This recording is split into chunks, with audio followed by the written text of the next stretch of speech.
Good news! Central Americano MBBS just 34 lakhs. Columbus Central University.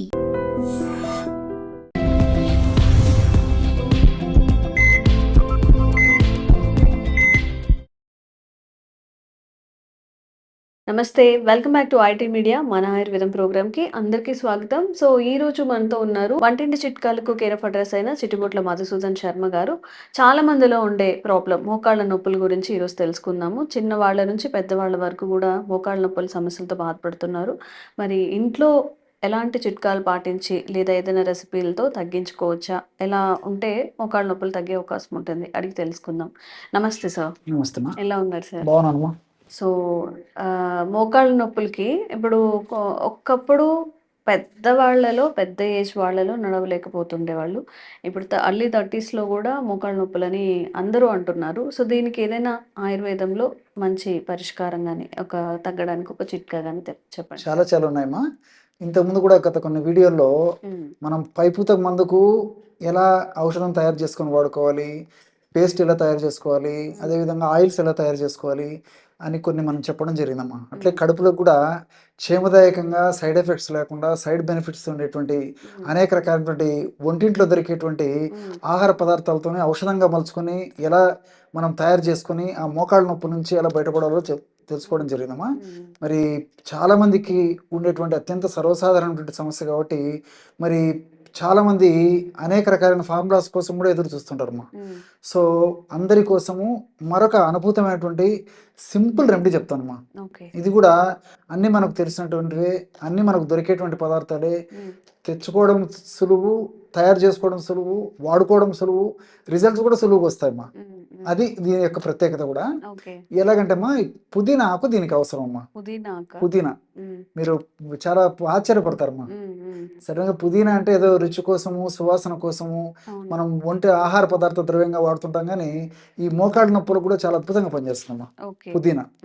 దాంతో యాక్చువల్గా ఏమంటే menthol అని చెప్పేసి ఒక కెమికల్ కూడా తయారు చేస్తారమ్మా. అది కూడా పెయిన్ రిలీవర్గా వాడుతుంటారు. ఈ యొక్క పుదీనా ఆకులను తెచ్చుకొని శుభ్రం చేసేసి, అంటే కడిగేసేసి, అదేవిధంగా తుడిచేసేసి బాగా ఆరబెట్టేసేసి పౌడర్ తయారు చేయాలమ్మా. సో పుదీనా ఆకును ఆరబెట్టేసేసి పౌడర్ తయారు చేసుకొని 25 గ్రామ్స్ తీసుకోవాలి. అట్లే శొంఠి పొడి అమ్మా. శొంఠి పొడి కూడా మనకు మార్కెట్లో దొరుకుతుంది. అదేవిధంగా శొంఠి కొమ్ములు దంచి మనం తయారు చేసుకోవచ్చు. సో ఆ శొంఠి పొడి ఒక 25 గ్రామ్స్ తీసుకోవాలి. అట్లే నల్ల జీలకర్ర అమ్మా. సో జీలకర్ర 2 రకాలు. సార్ మామూలుగా వాడేటువంటి జీలకర్ర అందరికీ తెలిసినటువంటిదే. ఆహార పదార్థాల్లో వంటకాల సువాసనకు, రుచి కోసము ఏమో జీర్ణశక్తిగా ఉపయోగపడేందుకు మనం ఈ పోపుల డబ్బాలో ఈ యొక్క మామూలు జీలకర్ర పెట్టుకుంటాం అమ్మా. సో ఇక్కడ ఈ యొక్క ఫార్ములాకు వాడుకోవాల్సింది నల్ల జీలకర్ర. నల్ల జీలకర్ర కూడా మనకు మార్కెట్లో దొరుకుతుందమ్మా. నల్ల జీలకర్రను తెచ్చుకొని శుభ్రం చేసేసి పౌడర్ లాగా తయారు చేసుకొని ఒక 25 గ్రామ్స్ నల్ల జీలకర్ర తీసుకోవాలి. చివరగా మిరియాల పొడి ఒక 10 గ్రాములు తీసుకోవాలి. సో పుదీనా, అదేవిధంగా శొంఠి, నల్ల జీలకర్ర ఈ యొక్క చూర్ణాలు ఒక్కొక్కటి 25 గ్రాముల చొప్పున తీసుకుంటే మిరియాల పొడి మాత్రం 10 గ్రాములు తీసుకోవాలమ్మా. ఇవన్నీ బాగా కలిపేసేస్తే బ్రహ్మాండమైనటువంటి మోకాళ్ళ నొప్పులు తగ్గించేటువంటి చూర్ణం రెడీ అయిపోతుంది. దీన్ని ఒక గాజు సీసాలో నిల్వ ఉంచుకొని రోజు ఉదయం ఆహారానికి ఒక 10 నిమిషాల ముందు, రాత్రి ఆహారానికి ఒక 10 నిమిషాల ముందమ్మా. జస్ట్ ఎక్కువ గ్యాప్ కూడా ఇవ్వాల్సిన అక్కర్లేదమ్మా.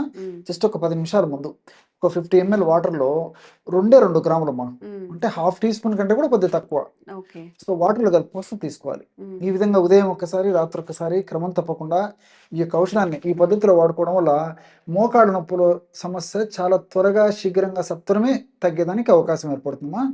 సో ఇందులో ఉన్నటువంటి ఔషధ గుణాలు అన్నిటిలో కూడా అమ్మా, పుదీనాలో కానీ, అదేవిధంగా శొంఠిలో కానీ, నల్ల జీలకర్రలో కానీ, అట్లే మిరియాల్లో కానీ, ఈ 4 పదార్థాల్లో కూడా అద్భుతమైనటువంటి మోకాళ్ళ నొప్పులను తగ్గించేటువంటి ఔషధ గుణాలు ఉన్నాయమ్మా. అంతేకాకుండా మోకాళ్ళ నొప్పులు వచ్చినప్పుడు ఏం జరుగుతుందంటమ్మా, ఈ మోకాళ్ళ భాగంలో ఉన్నటువంటి కీళ్ళలో ఉన్నటువంటి కణాలు దెబ్బతింటాయి. అదేవిధంగా ఆ ఎముకల కణాలు దెబ్బతింటాయి. ఆ ప్రాంతంలో కండరాల కణాలు దెబ్బతింటాయి.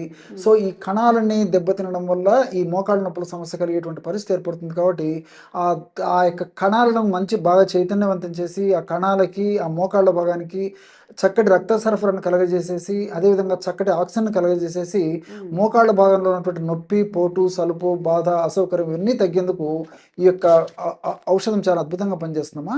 ఓకే. కాబట్టి ఇది దీర్ఘకాలికంగా వాడినప్పటికీ అన్ని మనకు సైడ్ ఎఫెక్ట్స్, అన్ని మనకు సైడ్ బెనిఫిట్స్ ఉంటాయి. హ్మ్. ఎలాంటి సైడ్ ఎఫెక్ట్స్ ఉండవమ్మా. కాబట్టి ఈ విధంగా తయారు చేసుకునేటువంటి ఔషధం అయిపోయిన తర్వాత మళ్ళీ ఫ్రెష్గా తయారు చేసుకొని వాడుకుంటున్నారమ్మా. ఓకే. ఎందుకంటే ఇది దీర్ఘకాలం పాటు మనం నిలువ ఉంచడం వల్ల ఇందులో ఉన్నటువంటి ఔషధ గుణాలు కోల్పోయేటువంటి అవకాశం ఉంటుంటుంది. కాబట్టి హ్మ్. మరి నేను చెప్పినటువంటి పద్ధతిలో తయారు చేసుకొని అయిపోయిన తర్వాత మళ్ళీ ఫ్రెష్గా తయారు చేసుకోవాలమ్మా. ఓకే. ఏదైనా చూర్ణ ఔషధాలంతా తయారు చేసిన తర్వాత ఒక 2 మాసాలకు మ్యాక్సిమం అంతేమ్మా. 2 మాసాల లోపల అయిపోయి చేసుకోవాలి. హ్మ్. 2 మాసాల తర్వాత మళ్ళీ ఫ్రెష్గా తయారు చేసుకోవాలమ్మా. ఓకే. లేట్ అయిన కొద్దీ ఔషధ గుణాలు తగ్గిపోయేటువంటి అవకాశం ఉంటుంటుంది. కాబట్టి హ్మ్. మరి ఈ పద్ధతిలో వాడుకోవడం వల్ల చాలా చక్కటి ప్రయోజనం చేకూరుతుందమ్మా. ఓకే. సో ఇవన్నీ ఇంట్లో తయారు చేసుకోలేము. బయట ఏదైనా స్టోర్స్‌లో రెడీమేడ్‌గా దొరుకుతాయని కూడా చాలా మంది అడుగుతూ ఉంటారండి. దీనికి ఏదన్నా ఆల్టర్‌నేట్ అనేది బయట దొరుకుతుందా? చాలా చాలా ఉన్నాయమ్మా. హ్మ్. సో ఈ ఔషధం వాడుకుంటూ కూడా ఇప్పుడు మనకు దొరికేటువంటి ఆయుర్వేద ఔషధాలు కూడా వాడుకోవచ్చమ్మా. హ్మ్. లేకపోతే కేవలం ఈ యొక్క ఔషధం వాడుకున్నా సరిపోతుంది. హ్మ్. పరిస్థితి మరీ తీవ్రంగా ఉంటే కొన్నాళ్ల పాటు ఇప్పుడు మనం చెప్పుకున్నటువంటి ఔషధంతో పాటు ఆయుర్వేద ఔషధాలు కూడా వాడుకోవడం వల్ల హ్మ్. ఇంకా త్వరగా ఆ యొక్క సమస్య నుంచి బయటపడవచ్చమ్మా. ఓకే. ఎలాగంటే మనకు మార్కెట్లో హ్మ్. దశమూలారిష్ట అని దొరుకుతుందమ్మా. దశమూలారిష్ట. దశమూలారిష్ట. మూలం అంటే రూట్స్ అమ్మా, వేర్లు. ఓకే. ఓకే. అంటే 10 రకాలైనటువంటి వేర్లతో తయారు చేసినటువంటి ఒక లిక్విడ్ ఏదైతే ఉందో హ్మ్. దాన్ని దశమూలారిష్ట అంటారమ్మా. ఓకే. సో ఆ దశమూలారిష్ట కూడా నొప్పులు తగ్గించేందుకు, ముఖ్యంగా మోకాళ్ళ నొప్పులు తగ్గించేందుకు చాలా చక్కగా పనిచేస్తుందమ్మా. హ్మ్. అది మనకు మార్కెట్లో దొరుకుతుంది. అదేవిధంగా మహారాస్నాది క్వాథ. మహారాస్నాది మహారాస్నాది క్వాథ. క్వాథ. రాస్న అంటే మనం ఏదో ఓకే. తాగే రాస్న అనుకుంటామా. ఆహా! మనం మామూలుగా ఈ డ్రింక్ రాస్న అనుకుంటాము. ఆ! రాస్న అని ఒక మూలికమ్మా, ఒక వేరు. మహారాస్నాది క్వాథ. ఓకే. మహారాస్నాది క్వాథ. ఓకే. అమ్మా ఇది సంస్కృత పదాలు కాబట్టి కొంచెం ఓకే. ఇది ఉంటుంది. అలానే ఉంటాయా? ఆ నేమ్‌తోనే ఉంటాయా? అదే నేమ్‌తో దొరుకుతాయమ్మా. అందుకే హ్మ్. ఫస్ట్‌ది దశమూలారిష్ట. హ్మ్. దశ అంటే 10, మూల అంటే వేర్లు. హ్మ్. 10 వేర్లతో తయారు చేసినటువంటి ఔషధం కాబట్టి దశమూలారిష్ట. మహారాస్నాది క్వాథ. హ్మ్. రాస్న అనేటువంటి ఔషధం ప్రత్యేకంగా దాన్ని ఎక్కువ భాగం ఉపయోగించేసేసి తయారు చేసినటువంటి లిక్విడ్ ఏదైతే ఉందో దాన్ని మహారాస్నాది క్వాథ అంటారమ్మా. ఓకే. క్వాథ అంటే లిక్విడ్ అనే రూపంలో చెప్పుకోవచ్చమ్మా. హ్మ్. హ్మ్.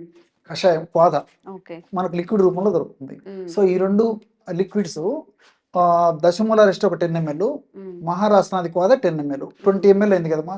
20 ml నీళ్లు కలిపేసేయాలి. హ్మ్. మొత్తం 40 ml మెడిసిన్ అయిపోతుంది. హ్మ్. 40 ml ఒక్క డోస్కమ్మా. అంటే ఉదయం ఆహారం తర్వాత ఒకసారి తీసుకోవాలి, రాత్రి ఆహారం తర్వాత ఒకసారి తీసుకోవాలి. ఓకే. ఈ విధంగా క్రమం తప్పకుండా రోజు 2 సార్లు ఈ లిక్విడ్ నేను చెప్పినటువంటి డోసులో ఈ పద్ధతిలో వాడుకోవడం వల్ల కూడా హ్మ్. ఫలితాలు చాలా సమర్థవంతంగా శీఘ్రంగా వచ్చేదానికి అవకాశం ఉంటుందమ్మా. ఓకే. సో ఎవరైనా గానీ మోకాళ్ళ నొప్పులతో బాధపడుతూ ఉంటే సార్ చెప్పిన పుదీనా, శుంఠి, జీలకర్ర ఇవైతే చెప్పారో అవి చేసుకోవచ్చు. లేదు మేము చేసుకోలేమన్నప్పుడు ఆయుర్వేదిక్ స్టోర్‌లో కూడా ఈ 2 ఔషధాలని వాడుకొని మీరు మోకాళ్ళ నొప్పుల నుంచి బయటపడొచ్చు. ఇంకొన్ని ఆరోగ్యపరమైన చిట్కాలు మీకు అందిస్తూనే ఉంటాము. Thank you sir. Thank you okay so అమ్మా. Much. Sir, one life lesson what medicine has taught you. whatever you can do without expecting. But I really believe మన పాజిటివ్ యాటిట్యూడ్ ఉంటేనే మనం ఏదైనా సాధించగలం. గట్ని మనం కరెక్ట్గా డీల్ చేసినట్లయితే అది మనకి పాజిటివ్ హార్మోన్స్ని రిలీజ్ చేస్తుంది. షుగర్ వచ్చిన వాళ్ళ పరిస్థితి ఏంటి? పొట్ట దగ్గర పెరిగితే దాన్ని ఆండ్రాయిడ్ అంటారు, ఆండ్రాయిడ్ ఫోన్ కదా. అసలు థాట్స్ ఎందుకు వస్తాయి? బ్రెయిన్ డెడ్ అంటే దానికి ప్రపంచం అంతా కూడా కొన్ని నిర్దిష్టమైనటువంటి లక్షణాలు ఉంటాయి. మానసికంగా ధైర్యంగా ఉంటే క్యాన్సర్ జయించవచ్చు. You are a doctor for a cause sir, అంతే. వాళ్ళకి వచ్చిన ఆదాయం కాకుండా ఫ్రీ సర్వీస్ ఎంతమందికో చేస్తారు.